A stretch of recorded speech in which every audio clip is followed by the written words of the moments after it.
Assalomu alaykum, hurmatli televizor ko'rguvchilar. Dunyo uyg'ur qurultiyi to'r televiziyasining naq maydon programmasiga hammanglar xush kelibsizlar. Men riyosatchi Iftixor Abdurshid. Xitoy Kommunist partiyasininki 20-navbatlik vakillar qurultiyining yaqinlab kelayotgan bir paytda Dunyo uyg'ur qurultiyi zolim Xitoyning vatanimiz Sharq Turkistonni besib olgan 70 yildan buyon Uyg'ur xalqimizga va jumladan butun Sharq Turkiston xalqiga yurgizib kelayotgan butun zulmlarni, ularga selayotgan zulmlarninki texim taraq qilib oxirisi irqiy qirg'inchilikqa yetib kelish jarayonidagi butun bu jarayonlarni Germaniyaninki federal hukumatiga, federal parlamentiga hozir ko'rib turganinglardek bu federal parlamentiga asıltib o'tish, Uyg'ur irqiy qirg'inchiligini Germaniya federal hukumatida e'tirof qildirish va Germaniyaning har sohalariga buni asıltib o'tish bilan birga ko'rganinglardek bugun dushanba kuni 7-oktyabrda Berlinninki federal parlamentining oldida Şinjan saqchi hujjatlar asosida mazmun qilingan 5 kunlik rasm ko'rgazmasi faoliyati rasmiy holda bugun boshlandi. Aziz ko'rmanlarimiz ko'rganinglardek Şinjan saqchi hujjatlar asosida mazmun qilingan bu rasmlarda qisqacha tarjimal berilgandan sirt bu yerga ikkili kod shaklida kod bekitilgan. Bu orqali o'tib ketib qolgan har qanday insonninki telefunda bu ikkili kodni skanerlash orqali Şinjan saqchi hujjatlarininki tafsili nusxasiga erisha oladi va tafsili ma'lumotga ega bo'la oladi. Aziz ko'rmanlar, yuqorida deb o'tganimdek Dünya Uyg'ur qurultiyininki boshlatgan bu 5 kunlik rasm ko'rgazmasidan sirt yana Dünya Uyg'ur qurultiyining raisi Dolqin Aysa boshchiligidagi qurultay hay'ati Berlinda va Germaniya federal parlamentida bir qism muhim uchrashuvlar bo'ldi. Bu haqda sizlarga texmo tafsiliy ma'lumot berish uchun men hozir Dünya Uyg'ur qurultiyining bayonotchisi va Dünya Uyg'ur qurultiyining Berlin ishxonasining direktori G'ayur apandimni ziyorat qilmoqchi. Xo'sh G'ayur apandim, bugungi bu faoliyat haqida qisqacha to'xtalib o'tgandan sirt bu faoliyatni o'tkazishdagi maqsad mudda haqida bir to'xtalib o'tgan bo'lsangiz. Ziyoratingiz uchun ko'p rahmat. Assalomu alaykum hurmatli vatandoshlar.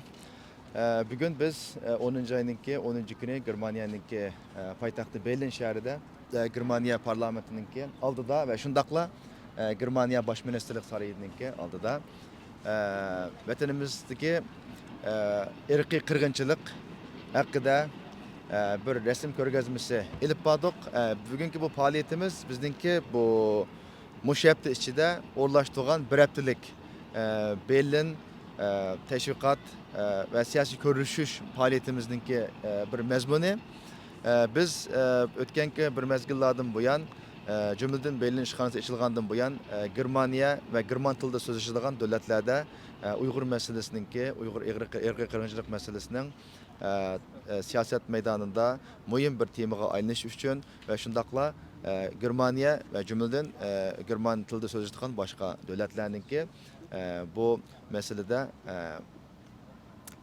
Xitoyninki xalqimizga yurgizayotgan irqiy qirg'inchilikni to'xtatish uchun amaliy tadbir qo'llanish haqida xizmatlarni qilib kelyapmiz.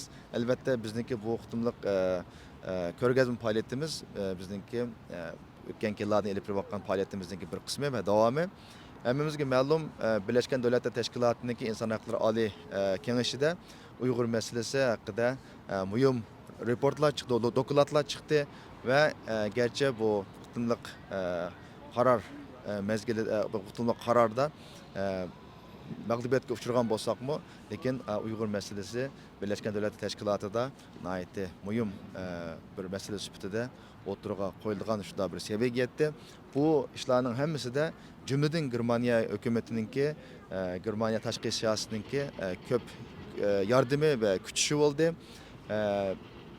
Hammamizga ma'lum Germaniya hukumati Yevropadagi asosliq iqtisod birligi va shundaqla siyosiy kuch bo'lish sifati bilan Yevropaninki siyosiy va iqtisodiy motor sifati bo'lish bilan Yevropaninki Xitoy bo'lgan siyosatininki tuzilishi, taraqqiy qilishi jarayonda nihoyatda muhim va cho'ng rol o'ynab kelmoqda. Biz shunglashqimi shu Berlinda German siyosatchilari bilan va shundaqla Germaniyadagi ijtimoiy tashkilotlar bilan munosabatlarimizni cho'nqurlashtirib, Uyg'ur masalasiningki xalq orasida anglish bilan qolmasdan davlatningki muhim bir siyosiy kun tarafga kirish uchun tirishchiligimizni davom ettirib kelyapmiz. Bu haftada biz bu yerdagi bu ko'rgazma faoliyatimizdan boshqa yana aldığımız günlerde Germaniyanınki hazır hakimiyet peşindeki partiler, ve şundaqla muhalefetdeki partiyalar bilen söhbetler ep barımız. Germaniya parlamentinki Taşqi İşlar Komisyonu, İnsan Hakları Komisyonu ve İqtisad Komisyonu okşaş komisyonlarınki gol siyasetçileri bilen görüşümüz ve şundaqla Germaniyanınki Taşqi İşlar Ministerligi bilen ve bu belirli turuşluk dünyadaki bir kısım devletlerninki elçixanları bilen uçuruşlarımız var. Biz bu uçuruşlarını kılış arkalı Uyghur meselesininki Germaniyanınki mühim bir siyasi gün tertibiga kelishini ve şu gün tertibde tutup duruşunu qo'lga keltirmoqchi.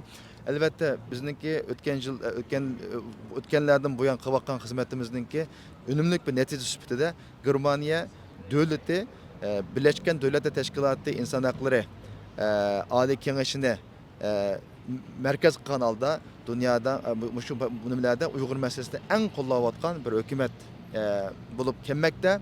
Lekin bizga ehtiyoj yo'g'ini davlatninki faqatlam şu o'zininki davlat siyosatchilarininki eg'izdagi qo'llash so'zlari va davlatlarninki Germaniya hukumatininki parlament a'zolarining va siyosatninki Xitoyni ayblashtirganlar bo'ldi qilmasdan balki u yerdagi bu kritik, u yerdagi bu tanqidiy signallarninki Germaniyaningki davlat irodasiga aylanib Germaniyanınki Xitoyga amaliy tadbir qo'llanishini, ya'ni Xitoydagi Uyg'ur qirg'inchiligiga aloqador, Xitoydagi Uyg'ur qul emgikiga aloqador siyosatchilar va amaldorlarninki iqtisodiy jihatdan jazolanishi, siyosatdan jazolanishi va Germaniyaningki Xitoydagi bo'lgan iqtisodiy biqimchilikni oxirlashtirish degandek mushtaq bir qancha cho'ng g'oyalarni qo'g'lab ketib boramiz. Önümlük neticeler bulup atıdı. Hemimizge ma'lum Merkel hanımınki hakimiyet mezgilide Germaniya hükümeti Xitoyga dostane ticaret, dostane alaka arkalık ularga özününki tenqidi fikirlerini sındırış. Başında bir siyasetini yapmagan, lekin Xitoy hükümeti bir yerdeki bu dostanılıkni özününki menfaat için suistimal kılıp bir yerdeki siyasetçilerini aldap, bir yerdeki Germaniya bilen bo'lgan siyasi cümleden iqtisadi jihatdagi ortiqchiliklardan foydalanib o'zini kuchlantirib keldi. Lekin biz bu siyosatninki bir yerde mag'lub bo'lganligini ko'rdik. Şuna bu Germaniyanın yanıdan saylangan baş ministri Scholz efendi hakimiyetga chiqqandan beri Xitoyga nisbatan bir tanqidiy siyosatninki bo'ldiganligini, Germaniyanınki davlat strategiyasida muhim bir o'ringa keldiganligini degan.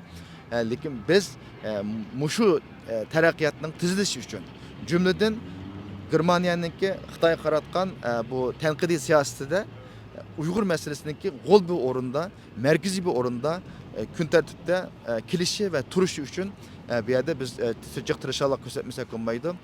Shuning uchun bizning bu haftalik faoliyatlarimiz mushu Germaniyanınki kelgusidagi Xitoyga bo'lgan tanqidiy siyosatninki yasılışı ve icra qilish uchun favqulodda aktiv bir roli bo'ladi deb o'ylaymiz. Sizga ko'pdan ko'p rahmat G'ayur apandim. Xo'sh, G'ayur apandim, endi sizlar qurultayninki Berlindagi ishxonasi bo'lish sifati bilan sizmi ham Berlin ishxonasininki direktori bo'lish sifatingiz bilan necha vaqtdan beri bu yerda Germaniya federal hukumatida jumladan va har qaysi parlament a'zolari bilan bo'lsin nurg'ulg'an ko'rishishlarni ilib beryapsizlar, nurg'ulg'an lobby faoliyatlarini ilib beryapsizlar. Uyg'ur irqiy qirg'inchiligini Germaniyada resmi yo'sinda, Germaniya parlamenti resmi yo'sinda e'tirof qildirish uchun. Xo'sh, endi meningki savolim, bu jarayonni qilgan bu faoliyatlaringlarningki natijasi qanday shaklda bo'lyapti va bu xil tirishchiliklar endi Germaniya hukumatiga qarshi nimalarga turtki bo'lyapti? Mush haqda bir qisqacha to'xtalib o'tgan bo'lsangiz. Ko'p rahmat. Nəhayət mühim bir sual oldu. Əmimizki məlum Dünya Avrupa Qurultayı'ndaki merkezi Germaniyada. Cümleden München şehrinde. Şunun için bu Germaniyadaki bu yerdeki Uyghur meselesindeki hakkında kılıvakan tirişçilikler uzundan bu yan bopke bakkan. Lekin bu tirişçiliklerini yeni bir baskıçıqa, pellige çıkarış için biz bu yerde bir belirli işhanemiz təsiq qaydık, bir 2 yıl bop kaldı. Bu jarayonda biz bu Germaniyaningki siyosatchilar bilan bo'lgan aloqalarimizni do'stona, shaxsiy yoki xizmat ustidagi bu aloqalarimizni to'xtamay cho'nqurlashtirdik. Ben bu cho'nqurlashtirishninki bu yerdagi faoliyatlarimizningki aktiv pozitiv ta'siri bo'ldi deb o'ylaymiz. Albatta bu yerdagi xizmatlarimiz yana nuqul oldagi siyosatchilarga ham qolmasdan yerlikdagi xalqlarga ve ijtimoiy taratqularga ve shundoqla ijtimoiy jamiyatdagilarga qartilgan. Yani Germaniyada xalq orasida Uyg'ur masalasining tonilishi, hukumatninki bo'lsa xalq orasidagi bu masalaning tonilishdan ve xalqninki bisimidan hukumatninki amaliy tadbirlarni ilishga majbur bo'lishdan iborat mushta bir strategiyamiz qilyapmiz. Buning foydasini masalan tuvandagi bir qancha nuqtalarni ko'rish bo'ldi. Yerlik jihatdan ham. Yerlik siyosat jihatdan Germaniyada mesela bugünkü vaqtlarda belki sizmi ziyoratchilarni esqonligingizni aytqildingiz masalan kichik bolalarniki voy ma Uyg'urlarkan ma Uyg'urlarni masalasikan degan sizning masalan hayron qaldingiz masalan da bu kichik bolalar bildigan darajaga yetibdi degan masalaga. Aslında demak shu yaqinqi vaqtlarda shu jumladan shu irqiy qirg'inchilik siyosatini Xitoy yurgizgandan buyon Germaniya matbuotlariga bo'lgan nurg'unlagan xizmatlarimiz, bu yerda qilayotgan faoliyatlarimiz Germaniyaningki cemiyet katlarında katlamlarda Uygur meselesindeki tonuluşuğa nadir cık türtkü oldu. Onundan başka Germaniyanınki bu insan hakları siyasetinde Uygur meselesi fevkalade yukarı bir mühim bir oran geldi dep diyeleyimiz. Bununki nemesine mesela Germaniya parlamentoda uda muşi kıskığını bir 20 yıl, 2 yılın içinde 3 qitim ötküzülgen guahlık bir iş jığınıdan şunu baykaş kıboludu. Elbette dünyada nurgulgan meseleler var. Bizden meselemiz biz için fevkalade mühim boğan bilen. Lakin bu Germaniyanınki dünyanın siyasetinde o meseleler cık. Lakin şundak bolsa-mı bu muşu meselelerinin işinden bizden meselemiz mühim bir mesele süpütede. Çünkü Xitayda cümleden Germaniyada bu Tibet davası fevkalade çoğun yıldız tatkan bir dava. Bir yerde Germaniyada bu Dalai Lama'nı çoğunuduğun, çoğun bildiğin ve onunla dini dahi süpütede qaraydigan nurgun egeççileri ve etikatçıları var. Lakin şunda bu Germaniyada Tibet davası fevkalade bir mühim bir boğan bir dava. Lakin şu kıskığına bir 2 yıllık ciddi hizmetlerimiz ve Allah'ın yardımı bilen biz bir yerde Germaniyada hazır Uygur davasını Tibet davasının karganda bir mühim bir noktaya getirdi diyeleyimiz mesela. Bunu şu parlamentteki şu 3 qitimlik məxsus Uygur meselesi hakkında ilip birilgan guvalık anlaş yığılarından bayqaşqı boludu yerlik cihettir. Anınken yeni bir cihetten Germaniya Merkel hakimiyeti ayaklaşkandan keyin Scholz efendim başçılıqdaki yeni hakimiyet kurulgandan beri tunji qitim Germaniyanınki hükümet teşkil eden partilerninki ehtinamısıda, hükümet teşkillaş ehtinamısıda Uygur meselesi tilga ilindi. Burun bu bakkan iş emas. Bu burun bu bakkan iş emas. Şu bu nayda çoğun bir ehemmiyetlik terakkiyatlarının birisi. Yerlik cihetini yapıdığan bolsak. Hani kendin Avrupa cihetini yapıdığan bolsak bu Avrupa'da Germaniyanınki kararısız, Germaniyanınki inisiyatifsiz bulmagan bir şaraytta nurgun işler bulmuyor. Çünkü Germaniyanınki menopos ciheti bolsun, meli iqtisad cihetten bolsun, fevkalade mühim orunga ega ve motor bir devlet. Şunun için bir yerde Avrupa parlamentida o da 4 qitim Uygurlar meselesi hakkında məxsus kararlar çıktı. Avrupa parlamenti Uygur irqiy qirg'inchiligi ve insoniyatga qarshi jinoyat haqida maxsus qaror e'lon qildi. Mushuning hammasidan keyinida Germaniyaniki favqulodda muhim roli bor. Ya'ni Germaniya qo'llamay turib bu ishlar bo'lmaydi deyolmaymiz. Bo'lmaydi deyolmaymiz. Elbette onundan başka yana Birleşken Devletler Teşkilatı bayam dep öttük. Birleşken Devletler Teşkilatı'da mı Amerika ve başka garip ellerininki Uygurlarını qollash haqidagi siyasetleri ve kararnamalarga en küçük avaz qo'shayotgan özü baştan yani özü inisiyatiflerini oturup koyup Uygur meselesininki xalqaro sahnelerde insan hakları Ali Kengeşi'de olsun muş sahnelerde mühim bir gün tertip kiliş için Germaniya diplomatlarının fevkalade mühim rolü oyunu var.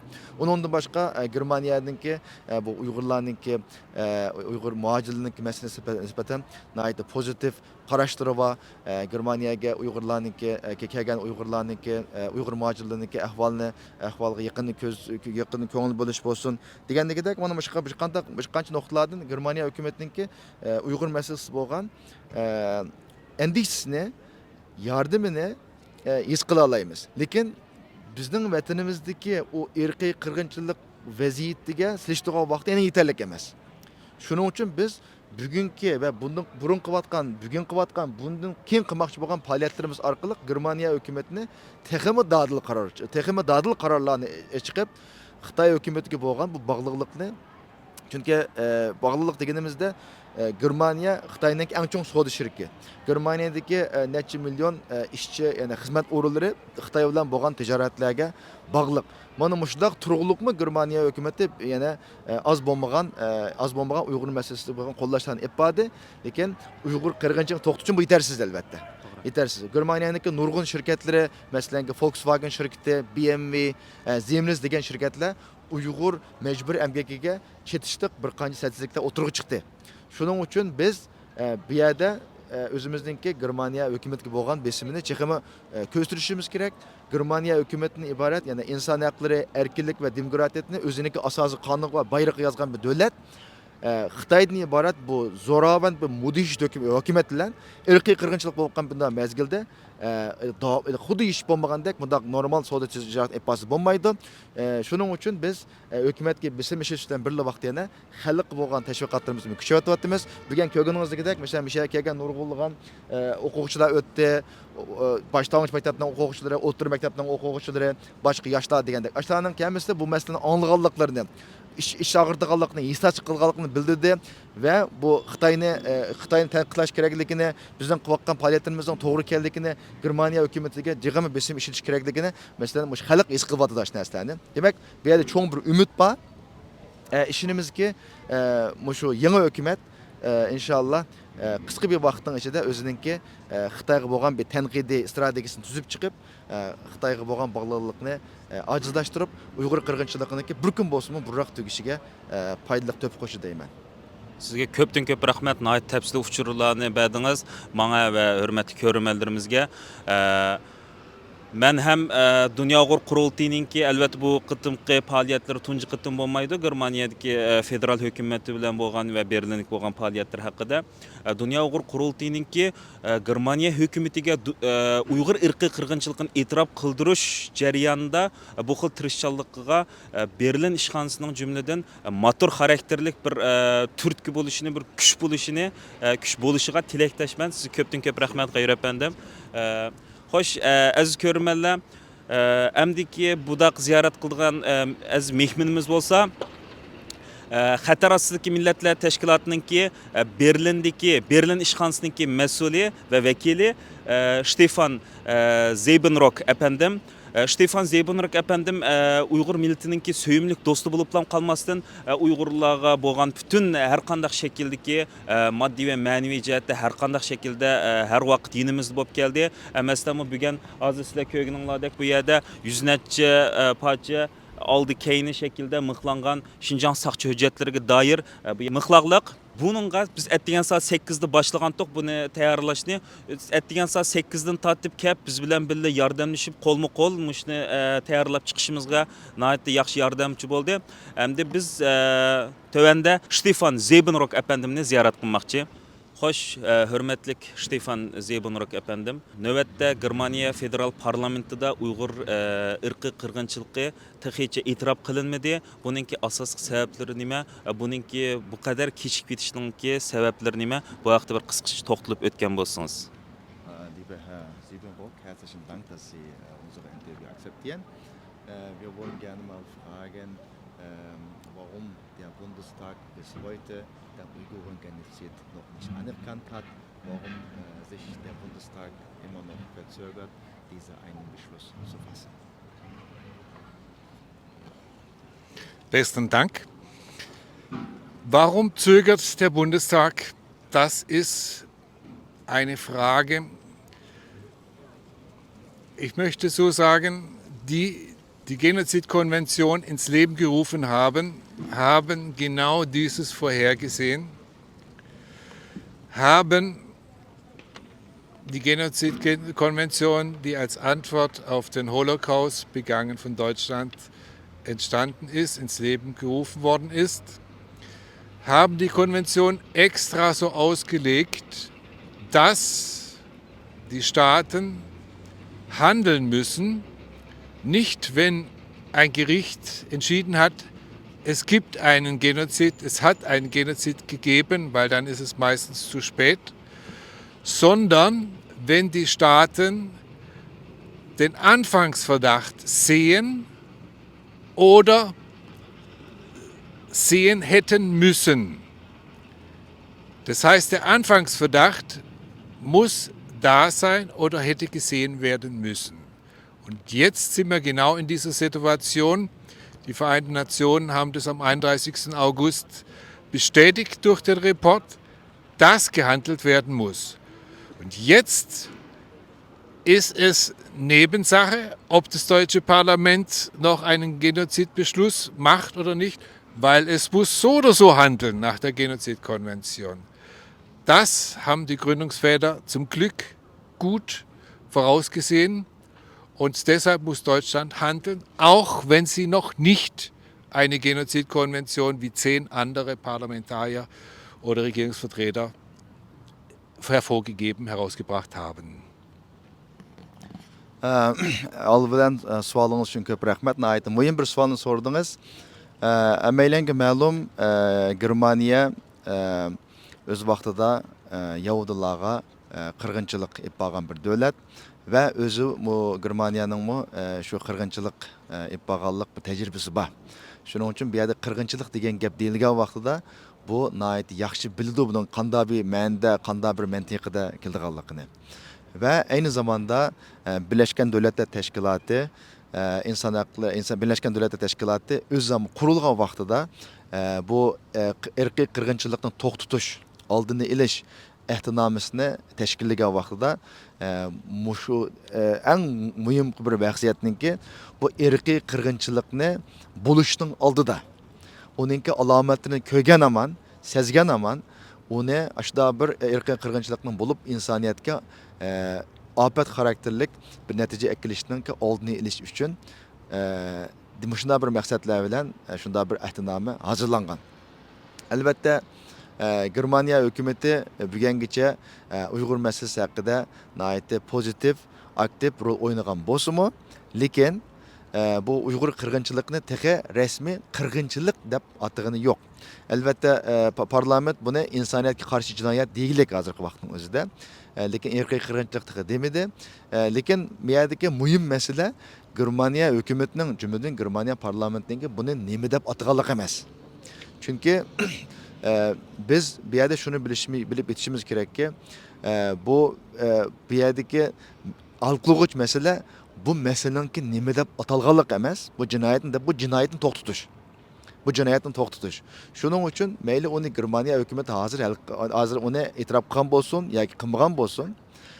Bunu Birleşken Devletler Teşkilatı'nın ki İnsan Hakları Ali Kengeş'te çıkan ahir kıtımlık bir reportta yani ahir kıtımlık bu dokumentta Xitay hükümetinin ki Uygurlarga qaratkan bu siyasetlerinin ki insaniyetke karşı cinayetin şekillendirgenlikini belirli ispat paketleri bilen allaqachon ap-aşkar oturup koydu ve bunu başka 10 devlet mi? 10 devletin parlamenti mi itiraf kıldı. Şunun için biz bir yerde Germaniya hükümetinin ki cümleden Germaniya parlamentinin cümleden Germaniya hükümetinin bu bir yerdeki meyli onu itiraf kıldıkını resmi cakalısın ya ki cakalımısın halkara ehtinamlarga ve onlardaki anlaşmalarga asasen bir yerdeki insan bu ırkı kırgınçılıkның alamatları allaqachon aydan oturuğa çıqqanlık için bunu derhal to'xtatadigan mesuliyeti ve mecburiyeti var. Şunun için biz bir yerde bu noktani ta'kidlashimiz kerak. Sizge köpten köp rahmat, hem Stefan efendimge köpten köp rahmat. Xoş, endi yuqurudimi özünüz dep öttünüz. Endi bunundan keyinki bizningki faaliyetlerimizde olsun, meyli qandaq şekilde bolsun, Uygur ırkı kırgınçılıkını Germaniya parlamentida cümlede Germaniya hükümetide itiraf qildirish üçün bizningki nimlarni qilishimiz kerak. Mush haqida bir qisqacha to'xtalib o'tgan bo'lsangiz. Herzlichen Dank, dass Sie sehr ausführlich erklärt haben, also auch sehr vernünftig. Und ich wollte auch mal noch eine Frage stellen und damit der Bundesregierung und nicht zuletzt der Bundestag den Genozid gegen die Uiguren anerkannt und mit den konkreten Maßnahmen in die Wege leitet, damit dieser Zustand, dieser Stand gestoppt werden kann. Ja. Was können wir noch tun? Was Ja. wollen wir noch tun? Ja,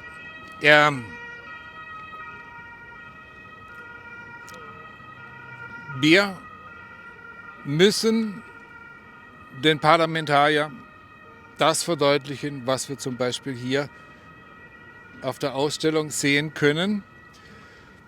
Dann auch die vielen Schritte, die da sind mit den anderen Parlamentariern, die den Weg schon vorausgegangen sind, die Amerikaner, Engländer, Kanadier, Frankreich und dergleichen. Und auf das Tribunal hinweisen und vor allen Dingen auf den Report der obersten Menschenrechtsinstitution der Vereinten Nationen, dass jetzt Deutschland hier auch im Zugzwang ist, sei es auch den Nachbarländern gegenüber. Und selbst Litauen hat es als kleines europäisches Land schon gewagt, dass wir da hinterher gehen müssen und dass wir uns gegenseitig anspornen, dass alle 27 Länder nicht zusammen, sondern einer nach dem anderen, heute besser als morgen, das macht und eine Konvention herausgibt und so das Netz immer enger wird, dass jetzt gehandelt werden muss. Es ist jetzt wirklich Zeit, jeden Tag, und da möchte ich nochmal auf die Genozidkonvention zurückkommen. Dort steht drin, dass, wenn der Fall eintritt, den wir ja jetzt haben, unmittelbar gehandelt werden muss. Das heißt, heute und nicht morgen. Und so ist es. Wir müssen handeln mit Resolution und Genozidkonvention heute und nicht morgen. Und das müssen wir hier auch den Politikern klar machen. Elbette qilish tegishlik ishlarimiz ko'p. Jumladan bugunkidek ishlarimizni, bugunkidek qilayotgan faoliyatimizning o'zi shu ishlarimizni to'g'ri rivojlantirish uchun ko'p foydalidir. Biz bugun shunga o'xshash ko'rgazmalarimiz orqali va boshqa har turli ijtimoiy taraqqiyot vositalari va boshqa vositalar orqali Germaniya parlament a'zolarini, Germaniya siyosatchilarini va hukumatni bu masalaga qaramay o'tib ketolmaydigan. Bu masalada hargizmi zuvan surishlar qutulib ketadigan bundaq ish bo'lmaydiganligini bularga diqqatga davomli qilib turishimiz kerak. Bu masalaning jiddiyligini ularga davomli anlatishimiz kerak. Va shundaqla ularga bu boshqa Yevropadagi boshqa davlatlarningmi, masalan xuddi Litvanga o'xshash, masalan Litvaniyaga o'xshash nihoyatda o'zgarchi kichik bo'lsinmi, iqtisodiy jihatdan ojiz bo'lsinmi, lekin shunda bir cho'ng jur'atni qilib, haq nahaq oldida o'zining maydoni ifodalayotganligidan iborat bu masalalarni o'tirib qo'yib va jumladan Yevropa ittifoqining bir oila ekanligini, bu oilaningki mushundaq muhim cho'ng adolat, cho'ng haq, cho'ng nahaq masalalarida cho'qim bir og'amchiga erishish kerakligini, unda bo'lmasa bu Yevropa oilasininki buzildiganligini, buningki Xitoyning manfaati uchun ketib qoldiganligini davomli eskartib turishimiz kerak va shundaqla boshqa davlatlardagi parlamentlar va boshqa davlatlardagi Uyg'ur masalasini qo'llaydigan siyosiy harakatlar bilan birlashtirib, Germaniya siyosatiga bo'lgan besimni oshirib, bularningki Yevropa ittifoqidagi asosli yo'linish Uyg'ur masalasini qo'llash bo'lsa, o'zininki yo'lida, o'zi xohlagan yo'lda mangsi bo'lmaydiganligini, buningki Yevropa oilasininki umumiy siyosiy kelgusi uchun foydasiz ekanligini deb turishimiz kerak va ayni zamanda bu Birlashgan Davlatlar Tashkiloti irqiy qirg'inchilikni to'xtatish ehtinomisini davomli quliqining atrofida yangiritib turish kerak. Ya'ni buningda deganki, irqiy qirg'inchilikning alomati bilingan aman devletler çokum bir yerde tedbirlerini işitip bu insaniyaga ekiladigan bu favqulodda cho'ng afat ekiladigan bunda bir ishninki qayta sodir bo'lmasligini esiga silib turish kerak. Germaniyaniki o'z vaqtida o'ziniki qirg'inchilik tarixini eslatib turish kerak va buninki millatlarga jumladan Uyg'urlarga nimadan derak bo'lganligini eslatib turish kerak. Ashtaqa vaqtimizda bu yerda Germaniya hukumatini Xitoyga qarta texmi cho'ng dodli qilamlarni erib chiqishga majbur qila olamiz. Ishonamanki hozirgi Germaniya siyosatida yaxshi o'zgarishlar maydon qilyapti. Uzun bir mezgilde biz Uyg'ur xalqininki azob uqubatlarini tugitadigan bir siyosatninki bo'ldiganligiga ishonamiz. Sizlarga ko'pdan-ko'p rahmat. Oldindan G'ayur apandim tafsili oldi tarjima qilib berganingiz uchun. Ana ikkinchi shaklda sizga ko'pdan-ko'p rahmat.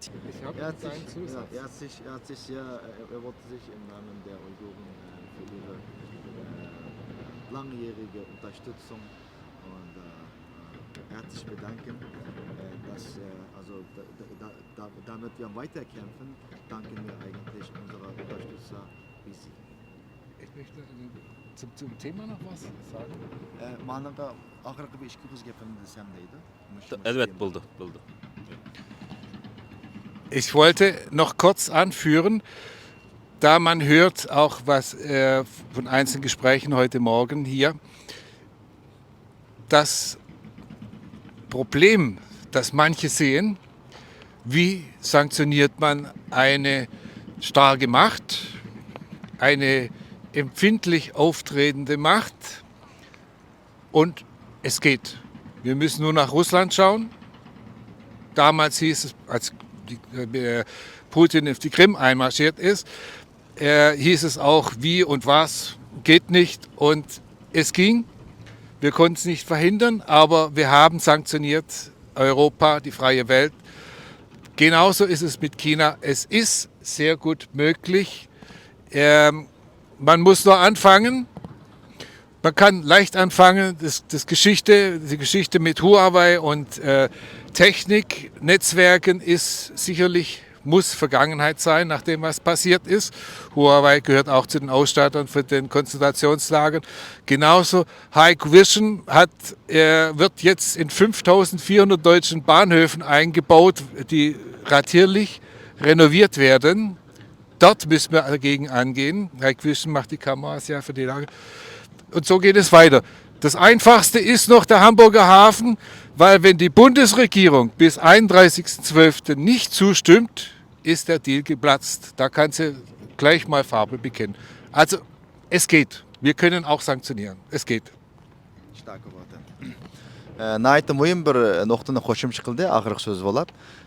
Biz şunu bugungi müşahede turish jarayonida sizlar bilan birga sizlarga yordam qilib bu yerda German xalqi bilan o'zaro fikr almashtirib bu masalani anglatish jarayonida shuni his qildimki, Germaniya xalqida Xitoyga nisbatan Xitoydagi bu masala, Xitoydagi bu Uyg'urlar irqiy qirg'inchilik bo'lgan tonishi nihoyatda eshibdi va buningdagi g'azab nafratini his qildim va ayni zamanda German xalqininki Germaniya hukumatining kutadigan arzu talablarining cho'ng'ayganligini his qildim.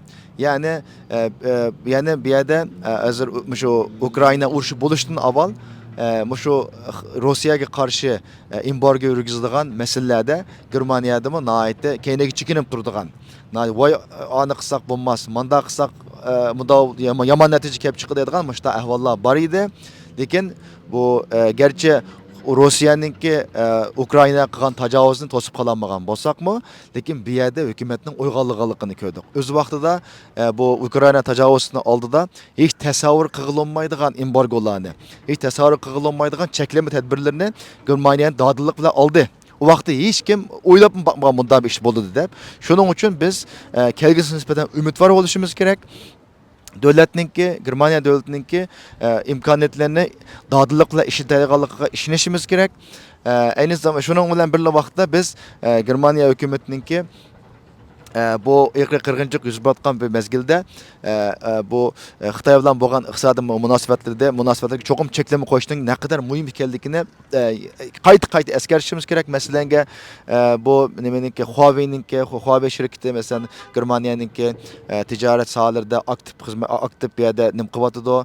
Uningdan boshqa Germaniyaniki Germaniya temir yo'l shirkatiniki necha minglagan kameralarini shu Sharq Turkistonda jazo lagerida ishlatgan Hikvision degan shirkat ta'minlab bergan ahvollarni anglayapmiz va uningdan boshqa Xitoyninki bu shu Germaniyaning eng muhim portlari bo'lgan Hamburga portini setib olish masalasidan iborat. Mana mushtaq Xitoy nihoyatda iqtisodiy jihatdan cho'ng qadamlarni dodliq bilan tashlayotdi. Shuning uchun Germaniya hukumati bu yerdagi Xitoydan kelayotgan xavflarni ciddi his qilish kerak.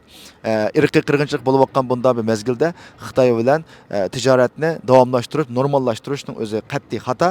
Biz buni cho'qim ta'kidlab turishimiz kerak va davlatlarga, Germaniya davlatiga besim etishni davomlashtirishimiz kerak va ayni zamanda hargiz umidimizni kesmaslik kerakki, Rossiyadan iborat ashta bir harbiy kuchga, cho'ng bir kuchga dodli qadam tashlagan hukumat Xitoyga monta tashlay oladi. Köpten köp rahmet ishki yılınlar üçün bugünkü programımızga intayin tepsili məlumatlarını berginiz üçün ishki yılınlar rahmet. Herzlichen Dank, dass Sie sehr ausführlich Gerne, sehr gerne. Erklärt haben, auch für die motivierenden Worte. Sehr gerne. Ja, vielen Dank für ihn. Aziz ko'ruvchilarimiz, yuqorida hammanglar ko'rganinglardek sizlarga bugungi faoliyatimiz haqida, jumladan Berlinda bo'lmoqchi bo'lgan 5 kunlik faoliyatimiz haqida amal va tafsiliy ma'lumot berishga tirishdik. Ko'rganinglardek bugungi bu rasm ko'rgazmasini o'tkazish jarayonida qurultayimizninki Yoshlar Komitetininki müdiri Erkin Zunun efendim hozir qarshimda kameramanlik qilyapti va qurultayning bayonotchisi va qurultayning Berlin ishxonasininki direktori G'ayur Qurbon efendim va Xatar ostidagi millatlar tashkilotininki Berlin sho'bisininki müdiri bo'lgan Stefan Zeibenrock efendim ve qurultayninki programma yetakchisi bo'lgan Eva Shtoka xonim ve qurultayda praktikant bo'lib ishlayotgan İspaniyalik Claudia xonimlarga ko'pdan ko'p rahmat. Bugungi bu rasm ko'rgazmasini tayyorlash jarayonida ko'p jafo chekdi.